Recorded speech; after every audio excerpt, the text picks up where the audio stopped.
రమ్య చిట్టి పికిల్స్, దువ్వెల మాదిరి వీళ్ళందరూ వచ్చారు కదా, అంటే వాళ్ళని తీసుకోవడానికి రీజన్ ఏంటని అనుకుంటున్నారు?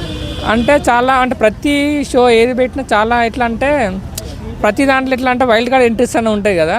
బట్ ఇందులో కూడా అంటే ఎలిమినేషన్ అయిన వాళ్ళు ఉంటారు కదా, వాళ్ళ ప్లేస్లో వీళ్ళు మళ్ళీ వైల్డ్ కార్డ్ ఎంట్రీ అలా తెప్పించారు అనుకుంటున్నాను. అంటే ఇప్పుడు వీళ్ళు రావడం గొడవలు పెట్టుకుంటున్నారు కదా దివ్వెల మాదిరి వీళ్ళందరూ, సో అది స్ట్రాటజీ అనుకోవచ్చా, కావాలని ఆడుతుంది అనుకోవచ్చు?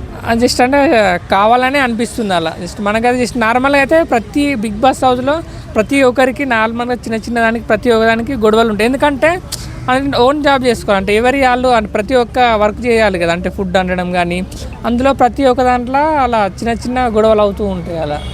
సో ఇప్పుడు వైల్డ్ కార్డ్స్ వచ్చారు కదా, ఆల్రెడీ ఉన్న వాళ్ళకి వీళ్ళని చూసి భయం వేస్తుంది అనుకోవచ్చా? అంటే చెప్పలేము, అంటే చాలామంది వైల్డ్ కలర్ వచ్చి కూడా చాలామంది టైటిల్ చాలామంది తీసుకుంటారు. బట్ అంటే ఎవరి పర్ఫార్మెన్స్ వాళ్ళకు ఉంటుంది కదా. బట్ అంటే ప్రతి ఒక్కరు టఫ్ ఇస్తారని అనుకుంటున్నా అలా. సో దమ్ము శ్రీజ ఎలిమినేషన్ ఫేరా అన్ఫేరా? అంటే ఇంకా అయితే అన్ఫేర్ అనుకుంటున్నా. అంటే ఆవిడ మళ్ళీ రీఎంట్రీ ఇవ్వాలని చాలా మంది ఇన్స్టాగ్రామ్లో సోషల్ మీడియాలో పోస్టులు పెడుతున్నారు. అంటే మ్యాక్సిమం అయితే చాలా రాదనుకుంటున్నారు. ఎందుకంటే ప్రతి ఒకసారి అంటే ఎలిమినేషన్ వెళ్ళిన అనుకో మళ్ళీ అంటే వాళ్ళకే ఛాన్స్ ఇస్తే మళ్ళీ సోషల్ మీడియా వాళ్ళు ఎలా అంటారంటే ఆల్రెడీ బిగ్ బాస్కి వచ్చింది కదా మళ్ళీ ఎందుకు రీఎంట్రీ ఇచ్చారు, చాలామంది ఉన్నారు కదా వాళ్ళకి అవకాశం ఇవ్వచ్చు కదా అని చాలామంది నెగిటివ్స్ చాలా స్ప్రెడ్ చేస్తారు. బట్ అయితే నేను రాదనుకుంటున్నా.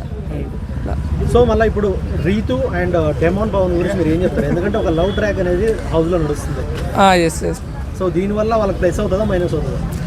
అంటే చాలా వరకు అయితే కొన్ని అంటే లవ్ ట్రాక్లు అనేవి కొన్ని ప్లస్ అవుతాయి, కొన్ని మైనస్ కూడా అవుతాయి, చెప్పలేము. అంటే వీళ్ళ అంటే ఫస్ట్ అంతా పవన్ అని ఉండేగా, అంటే వీళ్ళిద్దరు ఫస్ట్ స్టార్టింగ్లో చాలా బాగుండే. అంటే తర్వాత మళ్ళీ తర్వాత పవన్ రీతుకు అంటే ఎగనెస్ట్ అలా అవ్వడం కానీ ప్రతి అంటే దానికి వాళ్ళకి ఎట్లా అంటే చిన్న అండర్స్టాండింగ్లు అలా జరిగాయి చాలా.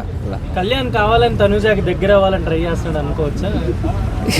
చేతులు వేయడం, పోవడం, దగ్గర పోవడం ట్రై చేస్తున్నాడు అనుకోవచ్చా? ఏమో తెలియదు. అంటే మనకు కూడా అంటే జస్ట్ అంటే వాళ్ళు అంటే షో కోసం అంటే వాళ్ళు ఓన్గా వాళ్ళు అనుకొని చేస్తున్నారో తెలియదు, లేకపోతే అనుకోకుండా చేస్తున్నారో తెలియదు. ఫ్యాన్స్ బయట ఫీల్ అవుతున్నారు కదా కళ్యాణ్ గురించి, ఇట్లా చేతులు వేయడం, దగ్గర అవ్వడం వద్దనుకున్న దగ్గర రుద్దుతున్నాడని ఫీల్ అవుతున్నారు. తనుజ రుద్దడం పట్ల మీ ఒపీనియన్ ఏంటి?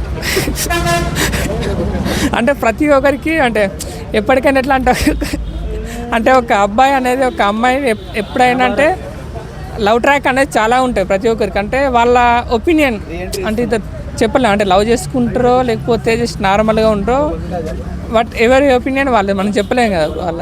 Okay bro, thank you.